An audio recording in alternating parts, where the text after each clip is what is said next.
Hello guys, welcome to our channel Anand academy. நம்ம இன்றைக்கி current affairs மே 8க்கு பார்க்க போகிறோம். ஸோ ஃபஸ்ட்டு நம்ம பார்க்குறது என்ன அப்படின்னா முக்கிய தினங்கள் தான் பார்ப்போம். ஸோ ஃபஸ்ட்டு மே 8க்கான முக்கிய தினங்களில் உலக செஞ்சிலுவை மற்றும் செம்பிறை நாள், world red cross and red crescent day. இது எதுக்காண்டி கொண்டாடுறோம் பார்த்தோம் அப்படின்னா இந்த அமைப்போட நிறுவனரான ஹென்ரி டியூயண்ட் அவர்களோட பிறந்த நாளை குறிக்கிற வகையில் இதை செலிப்ரேட் பண்ணுறோம். மனிதநேய பணியில் ஈடுபடும் தன்னார்வலர்களின் சேவையை பாராட்டுவதை இந்த நாளோட முக்கிய நோக்கமாக இருக்குது.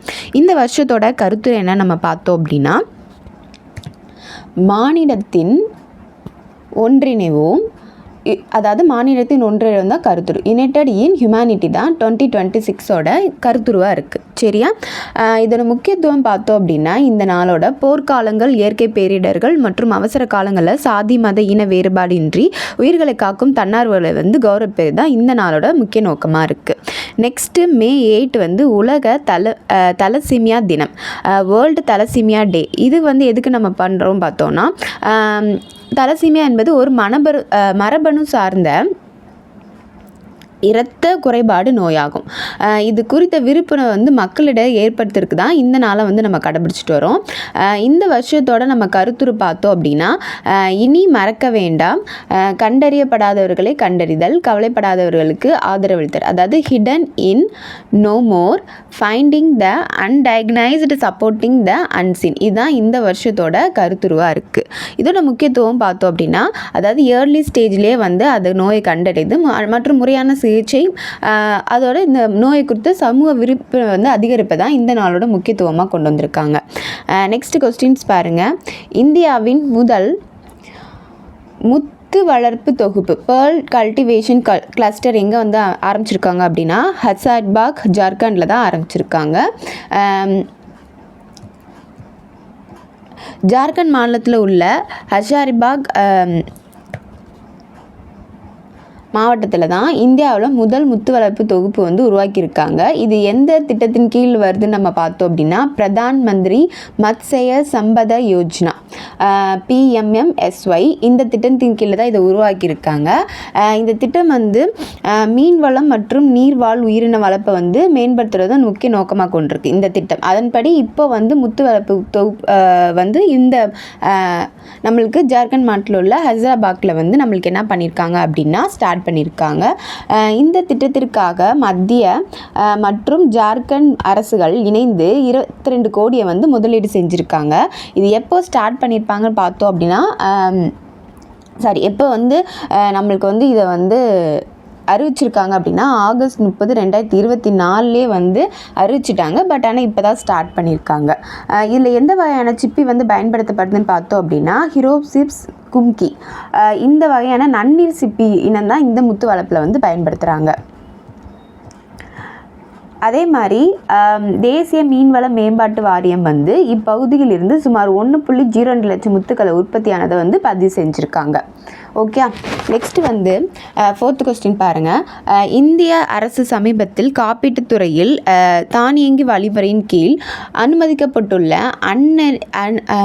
அந்நிய நேரடி முதலீட்டின் FDI வரம்பு எவ்வளோன்னு பார்த்தோம் அப்படின்னா, 100% ஃபுல் அண்ட் ஃபுல் அனுமதிச்சிட்டாங்க. FDI வரம்பை அதாவது தானியங்கி முறையில் அனுமதிக்கப்பட்ட அந்நிய நேரடி முதலீட்டின் வரம்பு பார்த்தோம் அப்படின்னா 100% ஃபுல் அண்ட் ஃபுல் நம்மளுக்கு இது பண்ணிட்டாங்க.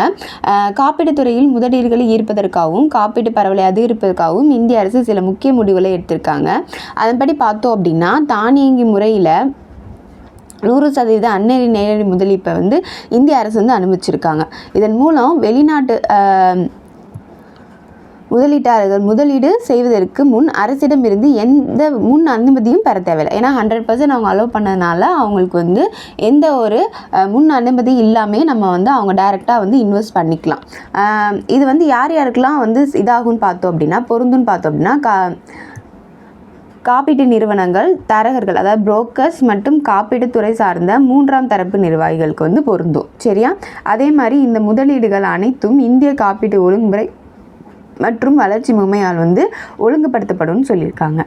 நெக்ஸ்ட்டு 5th கொஸ்டின் பாருங்கள். திருஷ்டி எனப்படும் உலகின் முதல் ஆப்டோசார் செயற்கைக்கோள் உருவாக்கிய இந்திய தனியார் நிறுவனம் எது நம்ம பார்த்தோம் அப்படின்னா, கேலக்ஸி ஐ சரியா. இந்த நிறுவனம் தான் இப்போது திருஷ்டி என்னும் ஆப்டோசார் செயற்கைக்கோளை வந்து உருவாக்கியிருக்க தனியார் நிறுவனமாக இருக்குது. இது சுமார் 190 கிலோ வந்து எடை இருக்குமா. இந்திய தனியார் நிறுவனத்தால் உருவாக்கப்பட்ட மிகப்பெரிய புவி கண்காணிப்பு செயற்கைக்கோள் வந்து இதில் எலக்ட்ரோ ஆப்டிக்கல் மற்றும் சிந்தட்டிக் அப்பச்சர் ரேடார் ஆகிய 2 உணர்விகளும் ஒருங்கிணைக்கப்பட்டிருக்கின்றன. இதன் மூலம் அனைத்து வானிலையிலும் பகல் மற்றும் இரவு நேரங்களில் தெளிவான படங்களை வந்து எடுக்க முடியுமா இந்த சேட்டலைட்னால்.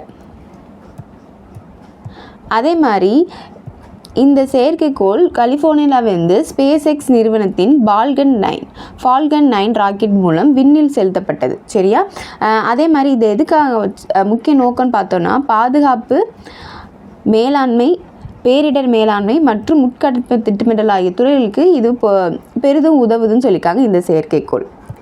நெக்ஸ்ட்டு பாருங்கள், ராஷ்ட்ரிய பால் ஸ்வத்திய கார்கம் RBSK 2.0 தொடர்பான கீழ்காணும் கூற்றுகளில் எது சரியானவை பார்த்தோம் அப்படின்னா, இந்த திட்டம் மத்திய சுகாதார மற்றும் குடும்ப நல அமைச்சகத்தால் வெளியிடப்பட்டிருக்கு.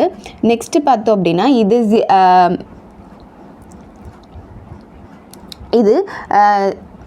0 முதல் 18 வயது வரையிலான குழந்தைகளுக்கு பிறவி குறைபாடுகள் உள்ளிட்ட 4Dகளை கண்டறிய பயன்படுகிறது. அதே மாதிரி இது புதிய வழிகாட்டுதல், மனநலம் மற்றும் நடத்தை சார்ந்த பிரச்சனைகளுக்கு வந்து உள்ளடக்கியுள்ளதுன்னு பார்த்தோம்னா, இல்லை இது கரெக்டான ஆன்சர் என்னன்னு பார்த்தோம் அப்படின்னா இது எல்லாமே வந்து நம்மளுக்கு கரெக்டு தான். ஓகே.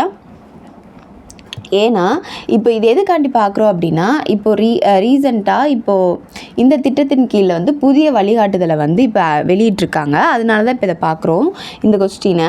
இதில் இந்திய தேசிய சுகாதார இயக்கத்தின் கீழ் செயல்படும் ஒரு குழந்தை சுகாதார பரிசோதனை திட்டம் தான் இப்போ பார்த்த திட்டம்.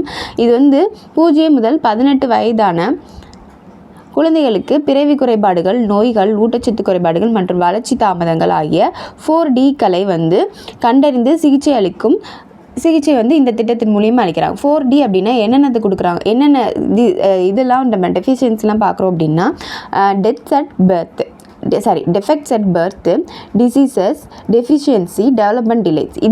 இந்த இருக்க 4 Dஸையும் இந்த திட்டத்தின் கீழே வந்து முன்னக்கூட்டியே கண்டறிஞ்சு அதுக்கான மருந்துகளை வந்து வேகமாக வந்து நம்மளுக்கு அந்த 0 முதல் 18 வயதான குழந்தைகளுக்கு வந்து வேகமாக வந்து சிகிச்சை அளிக்கிறதுக்கு வந்து இந்த திட்டத்தின் மூலயமா கொண்டு வந்திருக்காங்க. இதை புதிய வழிகாட்டுதல் வந்து இப்போது ரீசெண்டாக வெளியிட்டிருக்காங்க. அதில் வந்து பார்த்தோம் அப்படின்னா இது தொற்று நோய்கள், மனநலம் மற்றும் குழந்தை நடத்தை சார்ந்த சிக்கல்களையும் கண்டறிய வழிவகை செய்கிறது. அதே மாதிரி இந்த திட்டம் வந்து டிஜிட்டல் சுகாதார பதிவேட்டுடன் டிஜிட்டல் ஹெல்த் ரெக்கார்ட்ஸ் நோய்களை பராமரிக்கும் முறையும் வழிபடுத்துகிறது. இதன் மூலம் குழந்தைகள் தொடர்ச்சியான கவனிப்பு கிடைப்பதை வந்து உறுதி செய்யுது. அதாவது இந்த திட்டத்தை வந்து டிஜிட்டல் மயமாக்கிட்டோம் அப்படின்னா நம்ம ரெக்கார்ட்ஸை எல்லாமே நம்ம ஃபாலோ பண்ணிட்டே வந்துட்டுருப்போம். ஸோ அதனால குழந்தைகளுக்கு வந்து தொடர்ச்சியான கவனிப்பு கிடைப்பதை வந்து இந்த டிஜிட்டல் ரெக்கார்ட்ஸ் மூலயமா வந்து உறுதி செய்கிறாங்க. நெக்ஸ்ட் கொஸ்டின் பாருங்கள். 2026ஆம் ஆண்டு நடைபெற்ற ஐரோப்பிய அரசியல் யூரோப்பியன் பொலிட்டிக்கல் கம்யூனிட்டி உச்சி மாநாட்டில் முதலாக பங்கேற்ற ஐரோப்பிற்கு வெளியே உள்ள நாடு எதுன்னு பார்த்தோம் அப்படின்னா ஆன்சர் வந்து கனடா.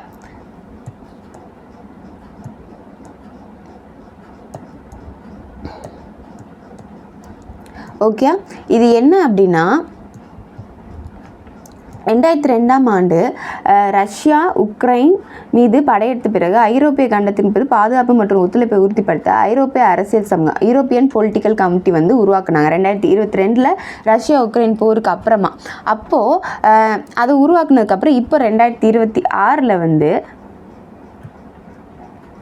8வது EPC உச்சி மாநாடு வந்து அர்மியாவின் எரிவன் நகரில் வந்து என்ன பண்ணியிருக்காங்க அப்படின்னா இப்போ நடைபெற்றிருக்கு சரியா. இப்போ அதனால தான் இப்போ இந்த நியூஸை வந்து நம்ம பார்க்குறோம்.